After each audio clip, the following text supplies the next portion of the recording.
আমাদের মূলত পশ্চিমবঙ্গ রাজ্য সরকারি কর্মচারী ফেডারেশনের শাখা সংগঠন জেলা পরিষদ ইউনিটে পূর্ব মেদিনীপুর জেলা পরিষদ ইউনিটের আজকের বার্ষিক সাধারণ সভা ছিল এবং তার সঙ্গে সঙ্গে আমাদের জেলা পরিষদ ইউনিটের যে কর্মচারী ভবন যেটা সংগঠনের সেটা আজকে উদ্বোধন করেছেন আমাদের জেলা পরিষদের সভাধিপতি তথা বিধায়ক উত্তম কুমার বারিক মহোদয়।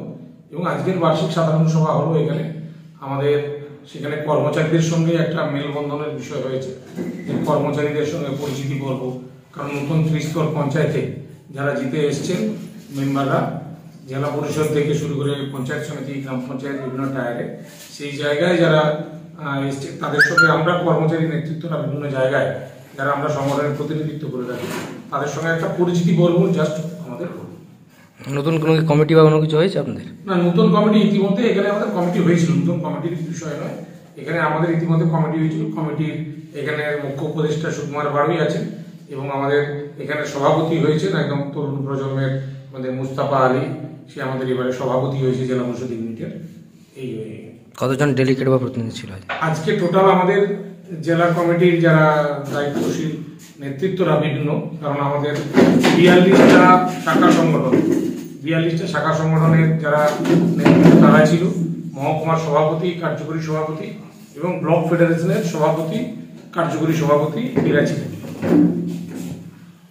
কারা কারা ছিল উপস্থিত ছিলেন আমাদের 2 সাংগঠনিক জেলা চেয়ারম্যান থেকে সভাপতিরা ছিলেন দলের, এবং দলের মন্ত্রী ছিলেন আমাদের বিপ্লব রায় চৌধুরী, প্রাক্তন মন্ত্রী বিধায়ক সোমেন মহাপাত্র ছিলেন, দলের রাজ্যের সাধারণ সম্পাদক এবং দলের মুখপাত্র সরোজগান নিগমের চেয়ারম্যান তন্ময় কুমার ঘোষ ছিলেন, আমাদের ছিলেন এসডি এর চেয়ারম্যান ছিলেন, এসডি এর ভাইস চেয়ারম্যান ছিলেন, আমাদের বিধায়ক নন্দকুমার ছিলেন, বিধায়ক মনীষা দোল ছিলেন।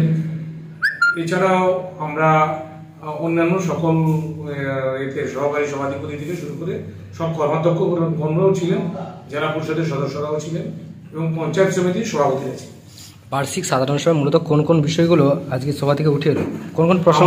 বিষয়গুলো যেটা উঠে এসছে যে আজকের মাননীয় মুখ্যমন্ত্রী যে উন্নয়নমুখী কর্মযজ্ঞ, সেই কর্মযজ্ঞের শরিক যারা আমরা কর্মচারীরা, দুয়ারে সরকার এখন প্রকল্প চলছে, সেই জায়গায় আমরা কর্মচারীদের নির্দেশিকা দিয়েছি সাংগঠনিকভাবে।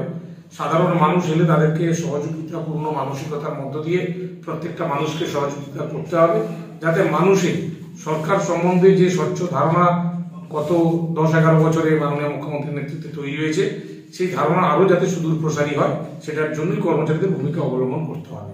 এবং এটাও বলা হলো যে দপ্তরের মধ্যে এখনো কিছু এক শ্রেণীর আধিকারিক এবং কর্মচারী যারা প্রশাসনের ভাবমূর্তিকে নষ্ট করতে চায় তাদেরকে চিহ্নিত করে তাদেরকে প্রশাসনের কাছে উপযুক্ত জায়গায় তাদের চিহ্নিত করে দেওয়া, যে কারা নেগেটিভ চিন্তা ভাবনা নিয়ে সাধারণ মানুষের কাছে ক্ষোভের কারণ করে দিচ্ছে প্রশাসনকে। 24-এ তো লোকসভা নির্বাচন রয়েছে, সেক্ষেত্রে পশ্চিমবঙ্গ রাজ্য সরকারি কর্মচারী ফেডারেশন কি ভূমিকা থাকতে পারে? শুনুন, আমরা যেহেতু একদিকে রাজ্য সরকারি কর্মচারী আর নির্বাচন যখন ঘোষণা হয়ে যাবে তখন আমরা নির্বাচন কর্মী হিসেবেই আমাদের অংশগ্রহণ থাকবে। আমরা যাতে সুষ্ঠু এবং নিরপেক্ষ নির্বাচন হয় এবং সেই নির্বাচনটা যাতে উন্নয়নের পক্ষে হয় বাংলার মানুষের কাছে, এবং কর্মচারীদের নিরাপত্তা মর্যাদা যে সরকার আমাদের দিচ্ছে, স্বাভাবিকভাবে আমরা আশা করি যে বিগত দিনে অন্যান্য যে সংগঠন ছিল তাদের মতো আমরা রাস্তায় নেমে ওই মিছিল করো, মিটিং করো, এটা নয়। আমরা মনে করি কর্মচারীরা তার অনুভব দিয়ে বুঝবে যে যে সরকারটা তাকে মর্যাদা দিয়েছে, নিরাপত্তা দিয়েছে, তার সঙ্গে তারা থাকবে। স্বাভাবিকভাবে সেই জায়গায় মাননীয় মুখ্যমন্ত্রী যে চিন্তা ভাবনা এবং মাননীয় মুখ্যমন্ত্রী শক্তিকে বৃদ্ধি করবে কর্মচারীরা, এটা আমাদের আশ্বাস।